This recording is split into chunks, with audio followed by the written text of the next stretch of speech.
जय जिजाऊ जय मल्हार। मी आशिष मगर, स्वागत आहे तुमचे एटीएम गुरु या युट्यूब चॅनलवर। आणि सर्वांना अहिल्याबाई होळकरांच्या जयंतीनिमित्त भरभरून शुभेच्छा। बघा, आज अहिल्याबाई होळकरांची जयंती आहे। अहिल्याबाई होळकरांना मराठा साम्राज्याचा सोनेरी कळस असं म्हटले जाते। मग हे कळस म्हणण्यामागे काय कारण होतं, किंवा अहिल्याबाई होळकर जे आहेत त्यांनी होळकरशाहीला इतक्या मोठ्या प्रमाणात वाढवलं, एवढा मोठा विस्तार केला आणि होळकरशाही ही जगातली एक आदर्श शाही म्हणून म्हणजे प्रसिद्ध झाली किंवा जगविख्यात झाली। त्यांचं नेमकं कार्य काय होतं, त्यांनी असं काय केलं की ज्यांचं नाव आपण वारंवार घेतो पण त्यांचं कार्य मात्र आपल्याला माहित नाही। ज्या मराठी शाहीचा किंवा ज्या मराठा साम्राज्याचा त्या सोनेरी कळस म्हणून होत्या, त्या मराठा म्हणजे मराठा भाषिक लोकांना तरी होळकर कोण होत्या माहित आहे का? किंवा मग आपण असं म्हणतो की त्या धनगर समाजाच्या होत्या। कारण काय केलं, वेगवेगळ्या जाती धर्मातील महापुरुषांना सगळ्यांनी वाटून टाकलेलं आहे किंवा जातीच्या बंधनामध्ये बांधून टाकलेलं आहे। आणि त्याच्यामुळे काय होतं की महात्मा फुले म्हटलं की फक्त माळी समाजाचे, शिवाजी महाराज म्हटलं की मराठा समाजाचे, अहिल्याबाई होळकर म्हटलं की धनगर समाजाच्या, अशा वेगवेगळ्या जातीपातींमध्ये जे महापुरुषांना बांधलेलं आहे त्याच्या मागचं सगळ्यात मोठं षडयंत्र असं आहे की त्यांचं कार्य तुमच्यापर्यंत पोहोचलं नाही पाहिजे। कारण त्यांचं कार्य तुमच्यापर्यंत पोहोचलं तर त्यांचे विचार तुमच्या डोक्यामध्ये जातील आणि त्यांचे तुमच्या डोक्यात विचार गेले तर तुमचं डोकं कोणाचं गुलाम होणार नाही। आणि म्हणून हे सगळं षडयंत्र आहे। म्हणून आपल्याला जातीपातीच्या पलीकडे जाऊन अहिल्याबाई होळकरांचं कार्य पाहावं लागेल। कारण त्यांनी छत्रपती शिवाजी महाराजांच्या स्वराज्याचा विस्तार भारतभर केला। त्यांनी जिजाऊंचा वारसा अखंड हयातभर चालवला। त्यांनी राणी ताराबाई, ज्या महाराणी ताराबाई होत्या, ज्यांनी म्हणजे मोगलांपासून मराठ्यांचं स्वराज्य वाचवलं होतं, त्यांचा वारसा पुढे चालवला। म्हणून आपल्याला अहिल्याबाई होळकरांबद्दल माहिती असणं खूप महत्त्वाचं आहे। आपल्याला माहिती पाहताना आपण सगळीकडेच पाहिलं की त्यांचा जन्म कसा झाला किंवा काय, पण त्यांच्याबद्दलची जी माहिती आहे, जी खरी माहिती आहे, जी आजच्या काळामध्ये खूप गरजेची आहे, जर त्यांची माहिती आपल्यापर्यंत पोहोचली नाही आणि आपण त्यांच्या कार्याचा जर विसर पडला किंवा त्यांच्या कार्यापासून प्रेरणा घेतली नाही तर या महाराष्ट्राची शकले व्हायला वेळ लागणार नाही। म्हणून अत्यंत महत्त्वाचं आहे की त्यांचं कार्य समजून घेणं आणि ते जातीपातीच्या पलीकडे समजून घेणं। माझी सगळ्याच बांधवांना, जे कोणी आता हा व्हिडिओ पाहत आहे, त्या प्रत्येकाला कळकळीची विनंती आहे की प्रत्येकाने हा व्हिडिओ मन लावून पाहावा आणि त्याच्यातून काय शिकता येतं ते पाहावं।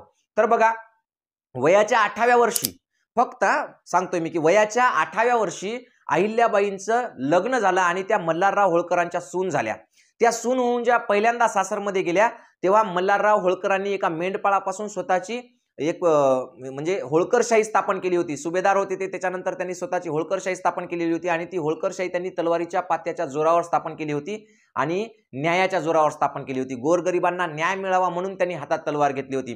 स्वराज्याचं रक्षण व्हावं म्हणून त्यांनी हातात तलवार घेतली होती। स्वराज्याचा विस्तार व्हावा म्हणून त्यांनी हातात तलवार घेतली होती। म्हणजेच स्वराज्य ही काही फक्त छत्रपती शिवाजी महाराजांची एकट्यांची किंवा फक्त मराठा समाजाची अशी काही ती संकल्पना नव्हती। ती सगळ्या जाती धर्मांची मिळून, सगळ्या लोकांची, सगळ्या मराठी बोलणाऱ्या सगळ्या महाराष्ट्रातील जनतेची ती एक हे होती, स्वराज्य ही संकल्पना होती। त्याच्यामुळे मल्हारराव होळकरांना कधी असं वाटलं नाही की आपण कोणाचे तरी चाकर आहोत किंवा आपण कोणाच्या तरी पदरी काम करत आहोत किंवा स्वराज्य हे माझं नाही, आपण फक्त स्वराज्यामध्ये नोकर आहोत, असं वाटलं नाही। आणि म्हणून मग त्यांनी हे सगळं निर्माण केलं। हे निर्माण करून जेव्हा अहिल्याबाई होळकर पहिल्यांदा त्यांच्या घरी आल्या तेव्हा त्यांनी असं स्पष्टपणे सांगितलं होतं अहिल्याबाईंना की तुला या स्वराज्याचं रक्षणच करायचं आहे, रक्षण नाही तर याचा विस्तार सुद्धा करायचा आहे, तुला जिजाऊ मातेचा वारसा पुढे चालवायचा आहे, तुला राणी ताराराणीचा सुद्धा वारसा पुढे चालवायचा आहे। आणि हे सगळं त्यांनी तिला सांगितलं। कोणतेही लेकरू पोटातून काही शिकून येत नसतं मित्रांनो। आणि त्याच पद्धतीने अगदी 8 वर्षाच्या अहिल्याबाई होळकरांना हे काय कळलं असेल, पण जसे जसे दिवस जात होते तसं तसं मल्हारराव होळकरांनी तिला आपल्या तालिमीत घडवलं आणि इतक्या चांगल्या पद्धतीने घडवलं की जेव्हा 29व्या वर्षी, त्यांच्या वयाच्या 29व्या वर्षी जेव्हा अहिल्याबाई होळकरांचे पती वारले तेव्हा त्यांना सती जाण्याबाबत सगळ्यांनी आग्रह केला। पण त्यांच्या घराण्यात आतापर्यंत 10 स्त्रिया सती गेलेल्या होत्या। म्हणजे होळकर घराण्यातल्या त्यांच्या 10 स्त्रिया सती गेलेल्या होत्या आणि 11वा नंबर अहिल्याबाई होळकरांचा होता। पण अहिल्याबाई होळकरांनी सती जाण्यास स्पष्ट नकार दिला।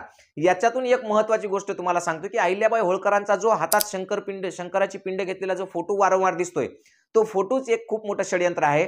त्याच्यातून असं दर्शवलं जातं की अहिल्याबाई होळकरांनी फक्त घाटांची दुरुस्ती केली, मंदिरं बांधली आणि फक्त धार्मिक कामं केली, दान धर्म केला, या व्यतिरिक्त त्यांनी काहीच केलं नाही।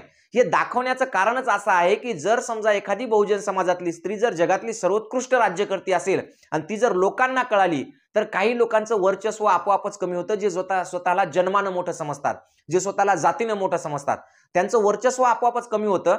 आणि म्हणून किंवा त्यांना अहिल्यादेवी होळकरांप्रमाणे किंवा महाराणी ताराबाई सारखे किंवा जिजाऊंसारख्या त्यांच्याकडे प्रतिभाशाली स्त्रिया त्यांच्या याच्यामध्ये नाहीयेत। आणि म्हणून त्यांना असं वाटतं की आपल्या लोकांमध्ये जर अशी प्रतिभाशाली व्यक्ती नसेल तर आपण आपल्याला मोठं होता येत नसेल तर दुसऱ्यांना लहान कसं करायचं. आणि मग हा जो हातात शंकरपिंडी घेऊन केलेला जो फोटो आहे तो त्याच षडयंत्राचं एक द्योतक आहे की त्यांना फक्त धर्मापुरतं बांधून ठेवलेला आहे.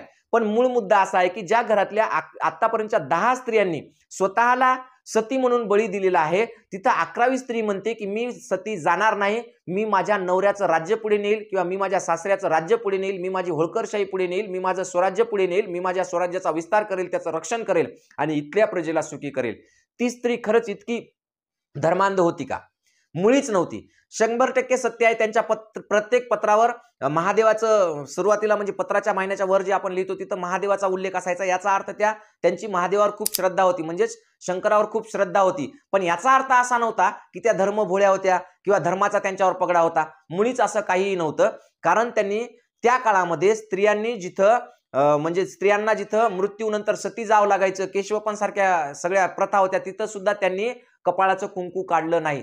याचाच अर्थ असा आहे की त्या धर्मात किंवा धर्माच्या याच्यात बांधील नव्हत्या, दावणीला बांधलेल्या नव्हत्या. त्यांचं कार्य जर पाहायचं असेल आपल्याला तर 1761 ची एक गोष्ट सांगतो तुम्हाला. जेव्हा आपण असं म्हणतो की 1761च्या पानिपतच्या लढाईमध्ये 1.25 लाख बांगडी फुटली, म्हणजेच या महाराष्ट्रातल्या प्रत्येक घरातला एक ना एक तरी कर्ता पुरुष त्या युद्धामध्ये संपला, तेव्हा हे सगळे जण जे होते ते खचलेले होते. तेव्हा कोणीही कोणत्याही पद्धतीनं पानिपताच्या त्या रणांगणावर जायला तयार नव्हतं. त्यावेळेस आपलं स्वतःचं सैन्य घेऊन, वैद्य घेऊन, सगळं घेऊन महाराणी अहिल्याबाई होळकर ह्या त्या मैदानावर गेल्या आणि तिथं जे जखमी होते त्या जखमी लोकांची त्यांनी शुश्रूषा केली, त्यांना इलाज केले, उपचार केले. एवढेच नाही तर त्यांच्या घरातले जे काही लहान मुलं आहेत किंवा इकडे त्यांचे जे महाराष्ट्रातले जे काही लहान मुलं किंवा घर असेल त्यांची उपजीविका म्हणजे व्हावी, त्यांना उपाशी मरायचं काम पडू नये म्हणून त्यांना कधी जनावरं दिली, वेगवेगळ्या पद्धतीने त्यांना नोकऱ्या दिल्या, त्याचबरोबर त्या सगळ्यांची शुश्रूषा करून त्यांना पैसे सुद्धा दिले. म्हणजे वेगवेगळ्या पद्धतीने त्यांनी काय केलं, त्या 1761च्या लढाईमध्ये मृत्युमुखी पडलेल्या किंवा जखमी लोकांची त्यांनी सेवा केली. एवढं मोठं कार्य आहे पण ते आपल्यापर्यंत कधी पोहोचलंच नाही. आणि म्हणून असं म्हटलं जाते की महापुरुषांचं कार्य जोपर्यंत तुमच्यापर्यंत पोहोचत नाही तोपर्यंत तुम्हाला त्यांचे विचार कळत नाहीत, आणि जोपर्यंत विचार कळत नाही तोपर्यंत तुमचं डोकं हे कोणाचं तरी गुलाम बनून राहतं. एवढंच नाही तर जेव्हा त्यांनी स्वतः राज्यकारभार पाहायला सुरुवात केली तेव्हा त्यांच्याच म्हणजे राज्यकारभारामधले जे दिवाण होते ते चंद्रचूड नावाचे होते, त्यांना सुद्धा असं वाटायचं की काय करावं की आता ही एकटीच उरलेली आहे. म्हणजे त्यांचं बघा त्यांच्यावर दुःख किती आले की त्या स्वतः त्यांचे पती तर मृत्यू पावले, त्यांचा मुलगा मृत्यू पावला, त्यांची मुलगी मृत्यू पावली, त्यांचा जावाई मृत्यू पावला, त्यांचा नातू जे होता तो नातू सुद्धा मृत्यू पावला, आणि या सगळ्यांच्या पत्नींनी सगळ्यांनी सती गेलेल्या होत्या. म्हणजे त्यांच्या एकट्याच्या घरात त्यांच्या हयातीमध्ये 21 स्त्रिया ह्या सती गेलेल्या होत्या. त्यांच्या घरातले सगळे पुरुष संपले होते. आता त्या निर्वंश झालेल्या होत्या, म्हणजे त्यांच्या पुढे आता वंश नव्हता. त्या एकट्या राज्यकारभार सांभाळत होत्या. आणि अशा परिस्थितीमध्ये सुद्धा इंग्रज काय करणार आहेत हे त्यांना माहित होतं. त्यांनी इंग्रज जेव्हा या स्वराज्यावर हल्ला करणार होते तेव्हा त्यांनी स्वतः पत्र लिहून महादजी शिंदे असतील किंवा घोरपडे असतील किंवा ह्या सगळ्यांना त्यांनी पत्र लिहून सांगितलं होतं की अशा अशा पद्धतीने इंग्रज आपल्यावर हल्ला करणार आहेत किंवा स्वारी करणार आहेत, म्हणून त्यांच्या बंदोबस्तासाठी आपण आलं पाहिजे. आणि म्हणून मग ते आले आणि त्या सगळ्यांनी इंग्रजांना हरवलं. हे तुम्हाला माहित आहे. एक स्त्री इतक्या मोठ्या पुरुषी म्हणजे पुरुष प्रधान राजसत्ता जिथं चालू होती अशा ठिकाणी एक स्त्री जेव्हा सगळ्या पुरुषांना सांगते किंवा सगळ्या सरदारांना सांगते की इंग्रज आपल्यावर धावून येत आहेत, याचा अर्थ त्यांचा अभ्यास किती असेल. राज्यशास्त्र असो, अर्थशास्त्र असो, समाजशास्त्र असो, नीतिशास्त्र असो, धर्मशास्त्र असो, प्रत्येक शास्त्राचा त्यांना अत्यंत बारकाई आणि खोल अभ्यास होता. म्हणजेच त्यांनी काय केलं तर त्या पद्धतीनं हे सगळे कामं केले. म्हणजे जेव्हा चंद्रचूडांनी जेव्हा राघोबादादा म्हणजे पेशवे होते ते राघोबादादांना जेव्हा सांगितलं की आता अहिल्याबाई होळकर ह्या एकट्याच आहेत, त्यांचं खूप मोठं राज्य आहे, खूप मोठी धनदौलत आहे, खूप मोठा खजाना आहे आणि हा खजाना आपल्याला लुटून नेता येतो, आपण त्यांना जिंकू शकतो, असं गुप्त पत्र त्यांनी काय केलं राघोबादादांना पाठवलं. पण राघोबादादांना ते पत्र पोहोचण्याच्या आधीच अहिल्याबाई होळकरांना या पत्राची चाहूल लागली. कारण अहिल्याबाई होळकरांचं गुप्तहेर खातं इतकं जबरदस्त होतं की ते स्वतः त्या भारतातल्या तत्कालीन कोणत्याही राज्यापेक्षा कोणत्याही म्हणजे राज्याच्या गुप्तहेर खात्यापेक्षा अत्यंत चोख आणि प्रामाणिक काम करणार होता, अत्यंत हुशार होता. आणि मग त्यांना आधीच कळालं की अशा अशा पद्धतीने असं होत आहे. अहिल्याबाई होळकरांचं सगळ्यात महत्त्वाची एक गोष्ट आहे की जगातली पहिली महिला फौज त्यांनी तयार केलेली होती। आणि जेव्हा राघोबा दादाला हे पत्र मिळालं तेव्हा त्याला सुद्धा वाटलं, पेशव्यांना तर माहिती आहे तुम्हाला, पेशव्यांना कधीही कोणत्या स्त्रियांना वर जाताना पाहायचं नसतं किंवा त्यांना मोठं झालेलं पाहायचं नसतं। आणि मग त्यांना तर ही संधी वाटली, ते तर हपापलेलेच होते पैशासाठी, कारण त्यांना नेहमी दुसऱ्याचं लुबाडून घ्यायची सवय असते, कारण ते स्वतःचं काहीच घेऊन भारतात आलेले नव्हते। त्यामुळे त्यांना दुसऱ्याचं काय मिळते याच्यावर त्यांचा जास्त भर होता। म्हणून त्यांनी काय केलं, लगोलग त्या चंद्रचूड सोबत संधान बांधलं। चंद्रचूडला असं सांगितलं की आम्ही इकडून स्वारीला तयार आहोत, आम्ही 50,000 सैन्य घेऊन येतो, तुम्ही सुद्धा तिकडचे तुमच्या सैन्यातले काही जेवढे फुटतील तेवढे फुटीर घेऊन तयार व्हा आणि मग आपण काय करू, युद्ध करू। जेव्हा हे अहिल्याबाई होळकरांना कळालं तेव्हा त्यांनी काय केलं की त्यांनी लगेच महादजी शिंदे असतील किंवा घोरपडे असतील, निंबाळकर असतील, या सगळ्यांना ताबडतोब एक पत्र लिहिलं। त्या पत्रामध्ये असं लिहिलं की जर तुम्ही तिथं जेवण करत असाल तर हात धुवायला तुम्ही कुठे या, आमच्याकडे या।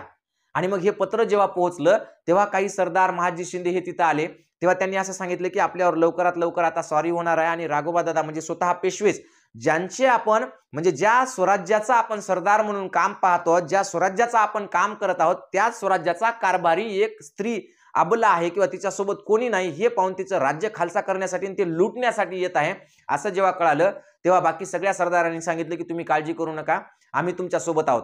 तेव्हा अहिल्याबाई होळकरांनी त्यांना सांगितलं की तुम्ही काहीच करायचं नाही, तुम्ही फक्त पाहायचं काय होतं ते, युद्ध मीच करणार, मीच लढणार आणि मीच त्याला हरवणार, पण जर गरज वाटली तर तुम्ही हातात तलवार घ्यायची नाही तर घ्यायची नाही, हा माझा शब्द आहे म्हणे तुमच्यासाठी। आणि हा शब्द सगळ्यांनी पाळला। पण त्या इतक्या मुत्सद्दी होत्या, त्यांचं काम इतकं जबरदस्त होतं, त्यांनी काय केलं, सैन्य जेव्हा जवळ आलं राघोबा दादाचं 50,000चं सैन्य जेव्हा चाल करून आलं अहिल्याबाई होळकरांवर, तेव्हा त्यांनी एक पत्र लिहिलं आणि ते पत्र राघोबा दादाला सांगितलं, पाठवलं। राघोबा दादांनी जेव्हा ते पत्र लिहिलं त्या पत्रात काय लिहिलं होतं की बघा, तुम्ही 50,000 सैन्य घेऊन इथं आलात, तुम्हाला वाटत असेल की अहिल्याबाई एक अबला स्त्री आहे, पण मी अबला आहे की सबला आहे हे तुम्हाला रणांगणावर कळेच, पण तुमच्या मनात जी इच्छा आहे की होळकरशाही समाप्त करण्याची, ती तुमच्या हयातीत किंवा तुमच्या पुढच्या काही पिढ्यांच्या हयातीत सुद्धा पूर्ण होऊ शकत नाही, हा माझा शब्द आहे। इतक्या खतरनाक पद्धतीने त्यांनी पत्र लिहिलं। तेव्हाच राघोबा दादा अर्धे गर्भगडीत झाले, कारण तुम्हाला माहिती आहे ते मुळातले सैनिक नव्हते, फक्त ते गादीवर बसलेले होते आणि त्यांना कटकारस्थाना जेवढे करता येत होते तेवढे युद्धात ते तरबेज नव्हते। दुसरी महत्त्वाची गोष्ट त्यांनी अशी लिहिली की जरी तुमची 50,000ची सैन्याची फौज असेल तरी माझ्याकडे महिलांची फौज आहे आणि आम्ही एकही पुरुष घेऊन येऊन रणांगणात येणार नाहीत, आम्ही नुसत्या महिला घेऊन रणांगणात येणार आहोत आणि तुमच्यासोबत लढणार आहोत।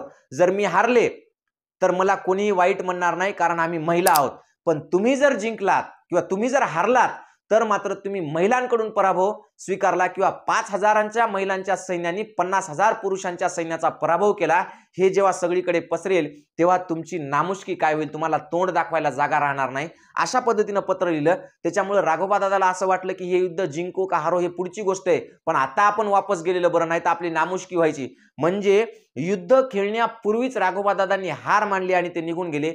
या बदल्यात चंद्रचूडांचं जे काय करायचं होतं ते त्यांनी केलं। हेच नाही तर अशा पद्धतीने वेगवेगळे कार्य त्यांनी केले। त्यांनी गोरगरिबांना व्यापार करता यावा किंवा त्यांना चांगले भरभराटीचे दिवस यावे म्हणून त्यांनी गोरगरिबांना पशुधन मोठ्या प्रमाणात वाटलं। एवढंच नव्हे तर त्यांनी ग्वाल्हेर पासून म्हणजे त्यांच्या राज्यापासून तर बंगालपर्यंत रस्ते तयार केले वेगवेगळ्या पद्धतीनं। त्यांनी मंदिराची डागडुजी केली, घाटांची डागडुजी केली, पण त्या कधीही धर्माच्या बाबतीमध्ये धर्मवेड्या नव्हत्या, त्या कधीही जातीच्या बाबतीमध्ये जातवेड्या नव्हत्या। तर त्यांनी सर्वसमावेशक कार्य केलं। एवढंच नाही तर आता ज्या सध्याच्या कंडिशनमध्ये आपल्याला असं म्हणता येईल की धनगर समाज जो आहे तो मुळात भारतीय संस्कृतीचा मूळ समाज आहे।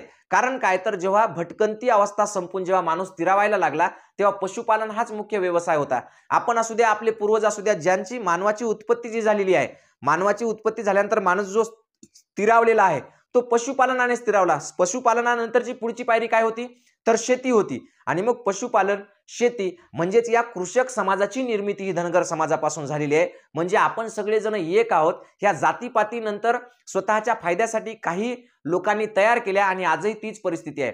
छत्रपती शिवाजी महाराजांचं पहिलं स्मारक जे रायगडावर तयार झालं, ते रायगडावर तयार झालेलं स्मारक कोणी तयार केलं तर तुकोजी होळकरांनी तयार केलं। म्हणजेच मराठा समाज किंवा छत्रपती शिवाजी महाराज आणि धनगर समाज काही वेगळे होते का? काहीच वेगळे नव्हते। त्याच्याही पुढे जाऊन तुम्हाला सांगतो, कृष्णराव केळुसकरांनी छत्रपती शिवाजी महाराजाचं जे इतिहास आहे तो इतिहास आणि शिवचरित्र सगळ्या जगाला कळावा म्हणून पहिल्यांदा जेव्हा इंग्रजीमध्ये लिहिला 1907 ला, तेव्हा तो इंग्रजीमध्ये लिहिलेला म्हणजे शिवचरित्राचा ग्रंथ हा सगळ्या जगात पोहोचावा म्हणून त्या काळामध्ये 35,000 रुपयांची मदत तुकोजी होळकरांनी केली।